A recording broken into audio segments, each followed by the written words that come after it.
DG Stéphane Balamwange Congo ya Lumumba Congo Tafachi Beton Tango ekoki oyoyo Tango ngoyo ekoki Tolanda kango Papa Stéphane Balamwange Oh yeah. La délégation de la CENCO et de l'ECC n'a pas été bien reçue auprès du secrétaire général des Nations Unies, M. Antonio Guterres. Après que cette délégation ait présenté un plan d'un coup d'État institutionnel, le secrétaire général des Nations Unies, M.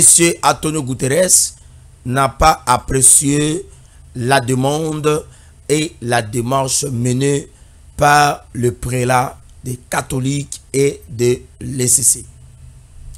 Une bonne nouvelle pour nous, la République démocratique du Congo, Moussad, qui est le représentant, l'envoyé spécial de M. Donald Trump pour les comptes de l'Afrique centrale, a été reçu aujourd'hui par le président de la République. Ils se sont échangés.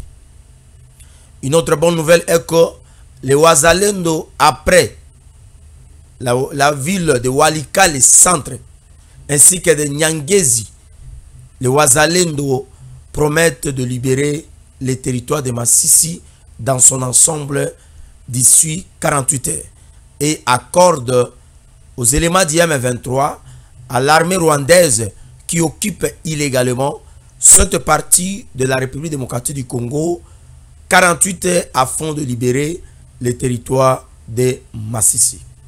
Mesdames et messieurs, bienvenue à cette édition communicationnelle. Mais avant tout, na pesi binombote, na lingaki to banda na biscuit oyo. Na lingaki to banda na biscuit oyo et ensuite ne tokokota sikoyo na mama alikamu ndenge na annonce bino sujet. L'honorable Ingelemba, l'élite de la Chwapa, vient de mettre à nu la mégestion au sein de la BCECO. La Banque centrale du Congo, qui est la BCECO, non, les bureaux pour le contrôle du Congo, quelque chose comme ça. C'est pas la Banque centrale, excusez-moi. Bureau du contrôle pour le Congo, alors pour notre pays, a essayé de mettre certaines pratiques pour le détournement des fonds alloués dans le cadre du projet de 145 territoires. Dans la province de la Chwapa, l'honorable Ingelemba dénonce le détournement de l'argent destiné pour na kotonga eloko babengi bâtiment administratif. Oui, bandeko, ba territoire na biso ezali ko souffrir. Le président de la République ayaki na makanisi ya kopesa 145 territoires. Alors bien que le projet de développement local ou à la base ou de la base si vous voulez bien, et sengela ki bongo koya na makanisi etali kotonga soit ba école, soit ba hôpitaux, soit ba bâtiment administratif, soit ba nzela selon demande ya ba imboka ya territoire. Na territoire ya Chwapa, l'honorable Ingelemba Oazali Eli Aïda Pes akei kolobaeke les BCECO Oyo Azali censé ya ko conduire ba travaux ana parce qu'il y avait 8 projets Oyo Azala qui censé pour la rotonga yango honorable alobi que mbongo ya ba projet wana entre autres monanité et surtout il y a bâtiment administratif. Mais tala le lenge bato ya BCECO bazali ko kende ko travailler. Bakoya na territoire on a territoire ya Djougou, baye na territoire Walikale, baye na territoire ya Shabunda, baye na Magi, baye na Bujala, baye na Songololo, baye par-ci. Tant que ba lancer ba travaux, mbongo ezali destiné pour la kosala misala bango babandina no basali na no inauguration balobi te to tongela bino école to tongela bino bâtiment administratif to tongela bino dispensaire bango babandina na inauguration baké ba lancer travaux basali inauguration bakangi ba photo baye ko lakisa tata mokonzi ya ekolo que voilà misala auto sali kuna ici esili déjà bazumbongo et continue na banque wana le bango bakaboli mbongo pendant ce temps kuna na territoire kuna na Chwapa par exemple lokola honorable Ingele Mbaza koloba musala esalamite alors ba honorable ya boye est-ce que ça malamu te koyebisa na population ya Chwapa ba continuer ko pesa confiance voilà ba honorable bazali ko travailler na lolenge ndenge ba règlement intérieur ya assemblée nationale za kosenga le député national bazali na ba rôle belé légiférer des lois contrôler l'action du gouvernement ou de l'exécutif et puis à quoi interpeller bato babengi bakambi ya mboka mais tala honorable Ingelemba musala sali est-ce que bato ya bazali ya Beseko DG ya Beseko DG ya Beseko monsieur attention mbongo ezali kobima pona kokende kotonga banzela kotonga ba école mbongo wana bino bobima na cadre ya PDL 145 territoire bokende kosala musala malamu nde bobo bandaka ti ekokoma bakangi yo ekomino acharnement ekomino azaka na Kabila non na moment oyo acharnement ezate tozo senga na DG ya Beseko tozo senga na bakambi ya Beseko mbongo oyo ezaki censé ya kotonga bâtiment administratif na territoire na province ya Chwapa bokende kobimisa mbongo wana misala wana esila et soki de na Chwapa ezabo siko na ba province mususu na ba territoire mususu la province de la Chwapa n'est pas occupée par les rebelles du M23 pour na koloba eke mbongo bimaki moto sa misala ezate parce que eza occupé na ba rebelle ya M23 non mais que dirons-nous maintenant na ba localité ou ba rebelle bazali ça c'est de l'incompétence et puis ezali motema mabe nazali ko féliciter l'honorable Ingelemba o yazali ya biso ya IDPS mokakoswa continuer ya kosala mosala na lolenge oyo ekozala malam. Alors bandeko balandi Senko na SCC le secrétaire général Antonio Guterres o yazali ya Nations Unies aboyi projet o ezali ya Senko na SCC. Non, tu sais que Diaza, je dirais que il y a solo que toute autorité vient de Dieu. Parce que Bakuba, Sokotali, oui, Max, Maramna Loba, na witi ko loba ngo quelque part na émission mo na zalaki. Sokotali Bakuba oyo ba lekisi mwana mboka Tshisekedi Tshilombo. Depuis azubo konzinaye le 15 janvier 2019. Le 24 janvier 2019, na prestation à serment, babandina no ko combattre tata mokonzi ekolo akende bakende ko beta ebo akoya na niveau ya prestation à serment. Lelo yo chef de l'état azalika ko kende ko rater ba coup d'état ba poison ba makambo ya mabe ebele. Ministre la justice a uti koloba tentative ya coup d'état plus de 100 fois. Est-ce que Zaliawa moto ba olukaeba bomaye pendant 100 fois. Ezaliawa tala batata sango Monseigneur Chole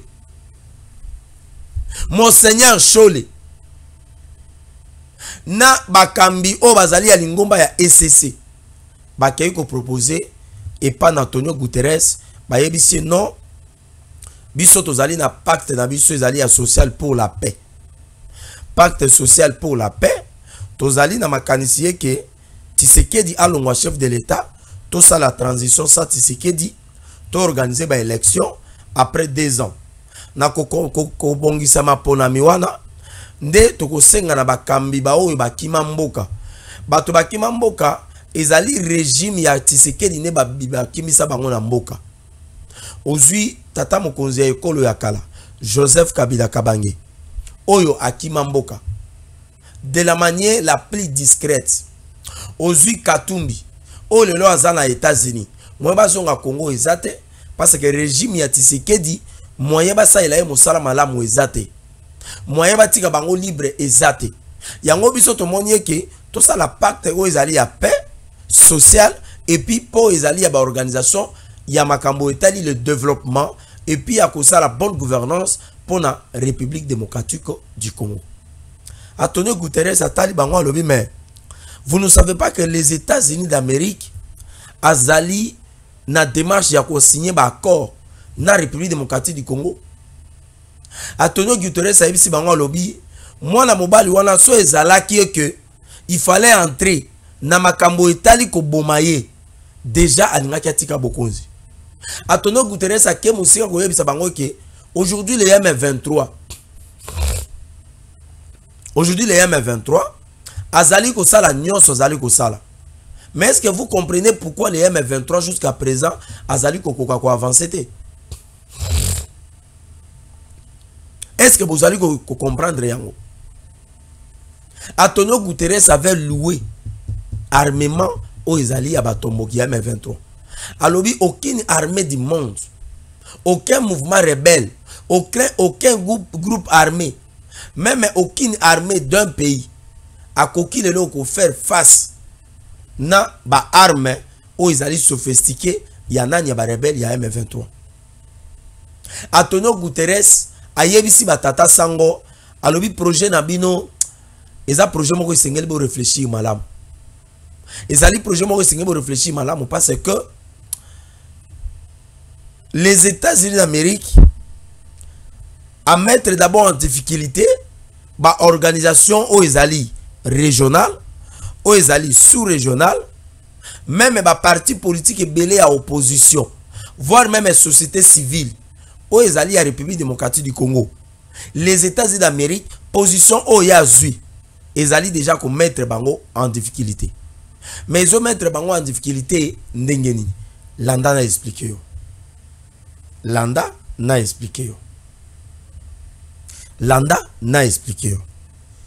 Est-ce que nalinga ki natanga loko moko comme ça n'a expliqué yo? Non non, je commence par l'explication de na kotanga article oyo pour comprendre que démarche ezali ya ba prélat o ezali ya mbongo o ezali ya Chole o ezali ya Floribert Muteba o ezali ya bandeko mususu wana boza komona balata soutani ba politicien balata soutani ndenge bemba bengaki bango les chefs de partis politiques de certaines confessions religieuses balata soutani yoko kanisa batata sango oui biso toyebi ke baza batata sango mais soki okoti na kati ya misala na bango okuta yeke bazali na mwa maele mabe batata sango entre bango na organisation na bango boyokani eza te.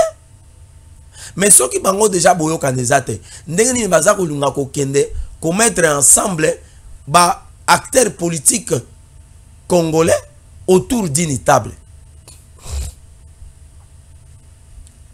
Antonio Guterres a yebisi bango la démarche boza ko mener risque ya kokota na conflit, risque ya kosala o babengaka comment on appelle ça, ya kosala cloison, hein, ya kosala implosion et puis exploser par rapport ya deal oyo République démocratique du Congo aza kolinga ko signer na nani na Donald Trump.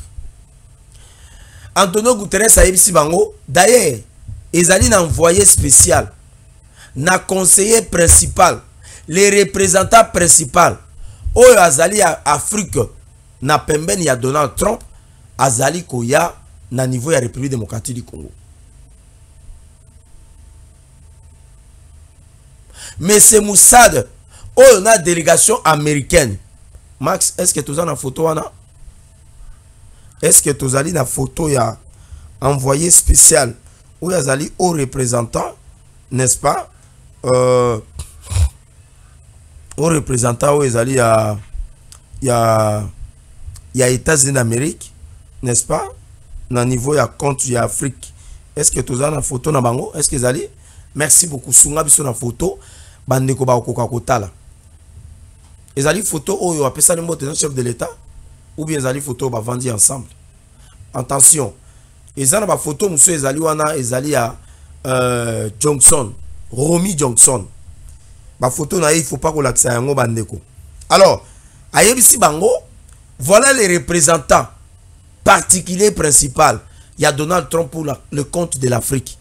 Azali déjà na Kinshasa pour na kokutana na Félix Antoine Tshisekedi Tshilombo à fond ya kokende ko réfléchir pour na makambo etali ba minéraux. Na kokota na makambo etali envoyé spécial ou représentant spécial, il y a Donald Trump pour le compte de l'Afrique na deuxième sujet na biso. Mais na lingi to silisana no sujet o ezali ya batata sango. Batata sango tango babandi démarche awawa. Bakei kokutana tata mokonzi ekolo. Bayebisi esengeli to sala démarche ya kokende kokutana na bayi politique ezali processus à Kinshasa to kokutana Fayulu to kokutana ba Matata Mponyo to kokutana na ba Kabila na batuwa na nyonso. Bango tango bakendaka epana tata mokonzi ekolo. Est-ce que bayebisaka chef de l'État que to kende pe kokutana na nanga? Nde mutuna ongana za komituna. Démarche o ezali ya batata sango. Est-ce que bayebisaka mokonzi mboka ke ndenge tuza kokende to kokutana pe na nani na nanga to kokutana Willy Ngoma to kokutana Bertrand Bisimwa to kokutana Sultan Makenga et puis na réunion wana ba envoyé ya monsieur Kagame bakozana rencontre wana Goma. Est-ce que bayebisaka tata mokonzi ekolo ke tokokutana pe na Kagame? Non, moi je ne pense pas. Moi je ne pense pas. Je ne pense pas que na agenda na bango babombelaka tata mokonzi ekolo ke tokokende kokutana na Kagame. Peut-être tata mokonzi ekolo nga yebisa bango ke non, il faut pas kokende kokutana na ba rebelle. Il faut pas. Bon, tango bango babandi makambo wana Patrick Mouya yo azali ministre du gouvernement alobaki ke batata sango bazana mandat ya chef de l'État. Kozala na mandat ezali ke bapesi yo mokakoswa, bapesi yo ndingisa, bapesi yo makoki pona kokende kotalisa posa o ezali ya moto moko songolo pakala à travers le kasa. Bango lokola bazali na mandate metala bakei bakutana nanga bakutani na Bertrand Bisimwa bakutani na Willy Ngoma bakutana na Kagame bakutana na William Ruto bakenda tina nouveau ya Kampala. Alors objectif ya démarche wana ezalaki nini? Est-ce que ezali objectif moko ya kosunga ke mboka to bima na impasse o toza nango? Bon soki ezalaki ke mboka to bima na impasse par rapport à l'agression rwandaise. Mais pourquoi batata sango? Pourquoi batata sango? Babania ne condamné l'agression rwandaise. Pourquoi batata sango? Bakenda kite na niveau ya koyebisa Jean Laurent Soke esengeli convaincre. Non, bakenda yo convaincre Kagame te pour na koyebisa eke pourquoi ozobo ya kokende na processus ya Luanda. Le 15 décembre 2024, il y a eu un processus où ils allaient à Nairobi. Processus où le baki boy. Le retrait immédiat où ils allaient à la troupe rwandaise sur le sol congolais. Et puis, abandon, il y a soutien à M. Kagame pour la banani, pour la M23. Et Bakoti a mis en place où Babengi état-major général pour la traquer ba FDLR parce que Kagame a oublié que ils allaient na ba FDLR ba benga bango ba FDLR les FDLR tant ba lo bango pour les américains ba yebisa bango botika biloko wana ba FDLR bazaka lisu na Congo te ba FDLR ba si ba kufa ba si ba bala ba congolaise ba bota et puis bazaka lisu na problème mon côté. Soki batuni Kagame la kisabiso preuve ata ya FDLR moko ou ya Simi Minduki ou ya sali groupe rebelle ou ya sali mouvement rebelle ou azali ko attaquer régime na yo la kisaye ezate batata sango na SCC bakeitie pa na Antonio Guterres bakei ko teka mboka e pa na Antonio Guterres bakei ko teka mboka et pas Antonio Guterres. Antonio Guterres oya bandai ko kumisa ba M23. Antonio Guterres oya lobaka eke M23 azali na ba armement ozali sophistiqué. C'est-à-dire que bazali na armement ozali ya makasi, bazali na armement oyoyo gouvernement congolais FARDC na biso azali na ngote, bazali na armement oyoyo même Rwanda azali na yangote. Mais Antonio Guterres sengela ki pa yebisa biso comment gouvernement congolais na armée congolais tokozala na armement ya makasi alors que tout ça 18 ans, tout ça 20 ans, 21 années oh to sombaka minduki te tozalaka sous l'embargo. Est-ce que Antonio Guterres alobaka yango? Parce que pendant 18 ans minduki nini Kabila somba, et puis minduki Kabila somba ki et servi mboka na nini? Bandeko balandi lelo yo tozali komona batata sango bakei o ezali koteka mboka o balobaka kotekisa mboka. Abesho la lobi ke eza na leader courageux moko ya kozwa bokonzi soki mapona mi salami na ndenge ya malamu te, soki salami na ndenge ya malamu te kaka ndenge tolalaka tolamukaka Congo mboka ba surprise. Oui, Congo mboka ba surprise. Makambo bota akako bota, makambo bima akako bima, na makambo politique, na makambo ya muziki, na makambo ya bale, na makambo ya mangomba, na makambo etali mabala, makambo Congo mboka munene makambo ebele. Ono un certain Malanga akei no ndako ya mama Tuluka, akei ko menacer mama Tuluka, alongo wana akei na ndako ya président Vital Kamerhe, akei ko menacer président Vital Kamerhe, alongo wana akei ti na palais de la nation. Malanga abani ko ganga mamvuluzi oye, mamvuluzi oye, mamvuluzi oye. Tozuna bana na biso to koti bango na makambo pona ko libérer mboka. On peut libérer un pays par les armes. Congo biso tozali ba démocrate. Nous sommes un état démocratique. Ndenge IDPS azali na idéologie na ezali social démocratie. To kati totala ba photo ya Monseigneur Chole na nani na Malanga. Totali na makambo Malanga asali na makambo Malanga bandai ko sala liboso tolobi ok. Donc si il avait un leader courageux qui devrait prendre les pouvoirs au moment où les élections ne devaient pas être bien organisées ou ne seraient pas bien organisées, et que nous avons vu la photo de Malanga avec Monseigneur Chole. Donc, les leaders courageux qui parlait Monseigneur Chole, c'était Monsieur Malanga. Et si aujourd'hui, la démarche menée par l'Église catholique, ou la Senko, pardon, avec l'ECC, qui est une démarche de soutenir les présidents de la République, donc l'ECC et la Senko doivent aussi être récits, consultés par qui? Par celui qui est l'émissaire, Yanani, il y a président de la République Oezali, Monsieur Eberand. Bande Kobalandi, est-ce que vous comprendre Obabenga syllogisme naza kusala? Oezali doute méthodique, nazali ko développer, Oezali doute méthodique. Un développement méthodique. Au Ezali, il y a doute. Ça, c'est la logique maintenant qui parle. Et donc, tango batata sango ba kei kokuta na Antonio Guterres ba présenter un projet oyo.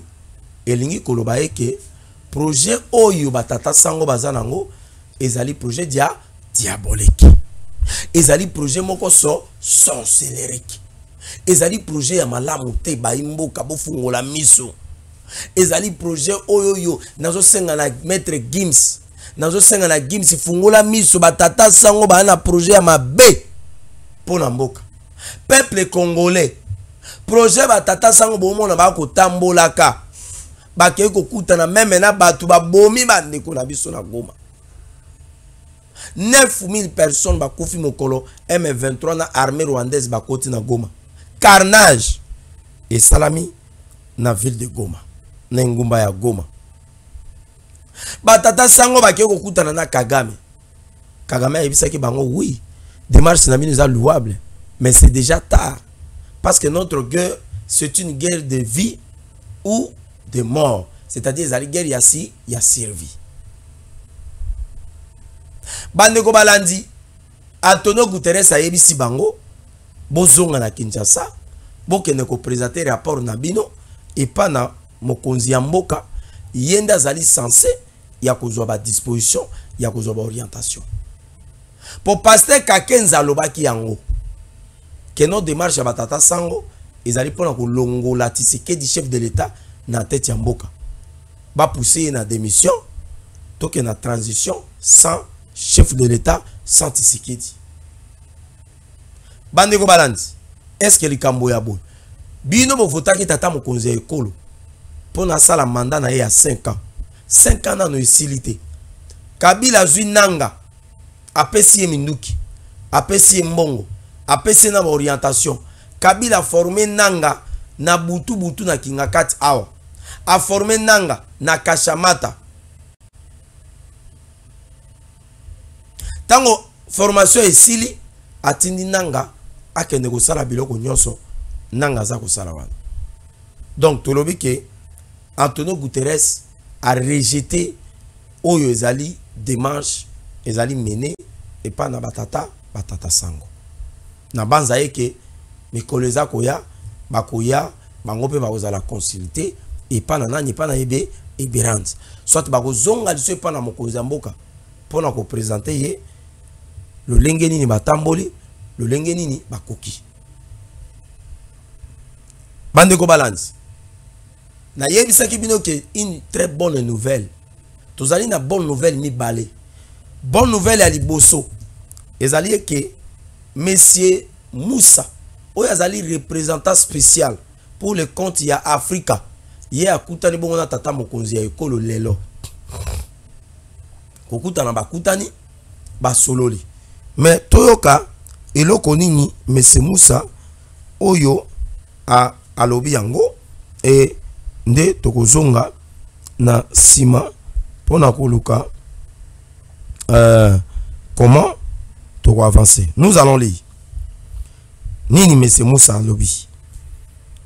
Monsieur Moussa alobi nini. Massad pardon. Monsieur Massad Boulos. Monsieur Massad Boulos. Merci. Boli misangai pona absis wana na lingi nazoluka makambo Monsieur Massad alobi. Boli misangai muke. Boli misangai muke. Voilà. Voilà. Monsieur Massad Boulos. Nous souhaitons une paix durable qui affirme l'intégrité territoriale et la souveraineté de la République démocratique du Congo et qui projette les bases d'une économie régionale florissante. Cette relation présente un grand potentiel et nous apprécions l'occasion de discuter de la voie à suivre avec les homologues ici à Kinshasa. Je peux reprendre encore. Nous souhaitons une paix durable qui affirme l'intégrité territoriale et la souveraineté de la RDC. C'est-à-dire pour M. Massad ou Azali Boulos, lorsque nous aurons une paix durable, ça va réaffirmer ce qu'on appelle la souveraineté et l'intégrité de la République démocratique du Congo. On ne peut pas avoir une souveraineté dans un pays si et seulement si nous ne sommes pas à une paix durable. Et cette paix doit venir à travers les différentes formations militaires, à travers les différentes alliances que le président de la République, Félix Antoine Tshisekedi Tshilombo, peut tisser avec ses partenaires. Aujourd'hui, les États-Unis d'Amérique aillent na Congo. Haha!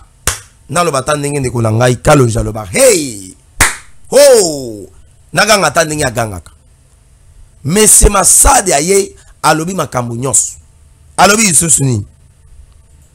Et qui projette les bases d'une économie régionale florissante. C'est-à-dire tant otokozwa kimia, tant otozui na makambo babengi la paix durable. Et qu'on peut sabiso souveraineté à Moka et puis qu'on peut sabiso intégrité territoriale. Et qu'on peut sa base florissante makambo etali économie ya nini ya sous région ya région. À quel sous musika lobby cette relation présente un grand potentiel et nous apprécions l'occasion de discuter de la voie à suivre avec nos homologues ici à Kinshasa. Non, mais c'est Massad, le président de la République, qui n'est pas votre homologue. Même si vous êtes venu en qualité de haut représentant de Donald Trump pour les comptes de l'Afrique, le président de la République n'est pas votre homologue. Le président de la République n'est pas votre homologue. Nous disons aux représentants de Donald Trump ici à Kinshasa que les chefs de l'État de la République démocratique du Congo, les présidents congolais, les magistrats suprêmes, celui qui est le garant du bon fonctionnement des institutions de la nation, il n'est pas votre homologue. Votre homologue, c'est entre autres les conseillers spéciaux du chef de l'État, c'est entre autres les conseillers principaux. Voilà un peu vos homologues. Les homologues du président de la République sont d'autres présidents de la République. Le président Trump, c'est lui qui est homologue du chef de l'État. Vous n'êtes pas homologue du chef de l'État. Attention, c'est la communication politique. Quel que soit le deal que nous voulons faire avec les Américains, mais vous ne pouvez pas rabaisser les chefs de l'État à votre niveau. Les présidents restent les présidents élus par le peuple. Mais c'est Massad, vous êtes les représentants de Donald Trump pour le compte de l'Afrique. Et vous êtes envoyé en République démocratique du Congo par un président de la République qui est homologue du président de la République. Le chef de l'État n'est pas votre homologue. Je crois que ça, c'est une précision de taille. Il y a un autre qui était venu ici. Monsieur, comment il s'appelle? Romy Johnson. Après son passage ici, il a salué la démarche menée par le chef de l'État. Il a salué sa détermination de s'opposer à la rébellion ou alors l'agression rwandaise. Il est allé au Rwanda, en Ouganda, au Gabon. Après tous ces déplacements, arrivé aux États-Unis, il est allé dire de n'importe quoi là-bas. Donc le chef de l'État a homologue Nayote. Ça, le président est élu par un peuple congolais et son homologue, c'est le président Donald Trump. Mais c'est Massad, le chef de l'État n'est pas votre homologue. Là, nous refusons cela. Nous refusons cela. Alors, mais c'est Massad dans le Congo. Donc, une très bonne nouvelle. Je crois que les deals que Salama a eu pour la précision et par le chef de l'État. Et ces précisions seront ramenées auprès de Donald Trump afin qu'une délégation puisse être attendue. Je crois que c'était prévu que ce soit le 4 avril. Bon, comme M. Massad est venu, je crois que c'est la dernière phase, c'est le dernier virage pour asseoir et accoucher les accords avec les Américains. Et nous espérons que vous allez dire que vous avez un investissement, et que vous avez un kimia, et puis que vous avez un non, les Américains vont venir. Est-ce que les Américains se battent? Est-ce que les Américains vont donner la paix au Congo? Je vous dis oui. En 1981 et 1983, le président Mobutu avait signé des accords avec les Américains.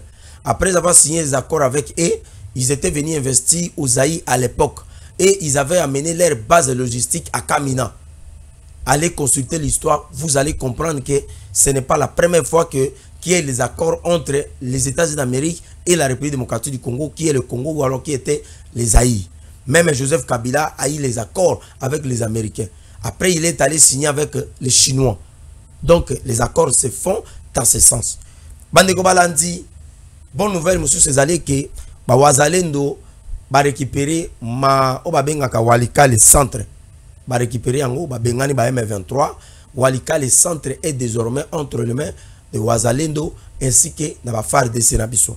Tozali Kotombe la bango Mukako Soa, Bazami Bali ya solo, baza mibali bakata bango ngenga, baza pena mibali oyo bakata bango motolu na Congo, baza mibali bakata bango Gaza na Congo. Soki Kagame bakata e Gaza te, ils a problème na biso te. Biso toa ba Congolais, nous sommes les Bantous. Bakata biso Gaza. Comment mibali o bakata bango Gaza a supporter douleur. Il y a exclusion. Voilà. A supporter douleur. N'est-ce pas? Oba bengi ya kokata ngenga ya kokata Gaza. Moi naza bébé bakate Gaza za ko supporter douleur wana. Bazo préparer déjà za la mobali. Ne ya kokende ko banga un certain Kagame. Ha kokende ko banga un certain Kagame o azali e moto bakata e Gaza te. Terme ona alinga koloba o bo kanisa ona boyebi yango menga na kotanga ngote. Terme obino bozela ke ngai na tanga oyo ke Kagame bakata e ngenga na Gaza te. Terme obolo bolinga ba ke Kagame azalaka na koloba ngote. Na koloba ngote. Mais biso mibali ya solo bakata biso Gaza toke ko récupérer ba benga ka walika le centre. Bravo et pas na bazali no na biso et bravo et pas na ba FARDC. Bazali kolobaye que dans les 48 heures ba ko récupérer bongo ba benga ka nini l'ensemble des territoires ya Massis. Baniko balandi na pesibino botondi bozala ki ebele ya Rolanda biso. Est-ce que zana makambo tolinga itolo batolobite? Est-ce que zana makambo tolinga itolo batolobite? Est-ce que zana makambo tolinga itolo batolobite? Max KBC qui est avec nous. Max qui fait un très bon travail ces derniers temps. Max qui fait un travail vraiment impeccable ces derniers temps. Nous saluons le travail que Max KBC est en train de faire ces derniers temps. Allez-y, beaucoup de courage. Il ne faut pas te fatiguer. Il ne faut pas dire que c'est le truc de mon grand frère, alors que même si je ne travaille pas, donc je serai toujours payé, je vais manger à la maison. Non. Ici, nous venons dans le cadre du travail. Tu dois apprendre à travailler parce que demain, on ne sait jamais. Donc, moi, na moko a sengara papa que papa, pesanga ibuka lopango, nengozo linga kokufa wa pesanga buka lopango. Mais papa yebisa ki na place que o pesanga na pesa obuka lopango. Yo esengela ko tuna ngane na laksa yo ndengeni na sombaka lopango. Ndezali l'ICC on a repesa Max ou azali na biso technicien na biso ya mikolo yo ke ko senga DG apeso ba caméra oyo te. DG à l'action ndenge nini asala ki pona kosoma ba caméra. Donc voilà, beaucoup de courage à toi et moi je suis très flatté du travail que tu fais ces derniers temps. Beaucoup de courage et la République te sera toujours reconnaissante. Merci beaucoup, restez branchés dans la chaîne Nabino. N'oubliez pas d'aimer, de partager et surtout mettez vos commentaires. Ne sautez pas, surtout pas, parce que biso tous les chaînes il y a patriotisme, tous les chaînes il y a élégance, tous les chaînes il y a excellence, où il y a amélioration continue et à la prochaine.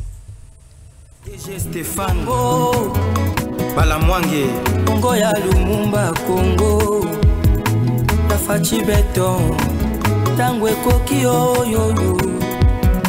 Tango ngoyo ekoki Tolanda kango Papa Stéphane Balamwange Oh yeah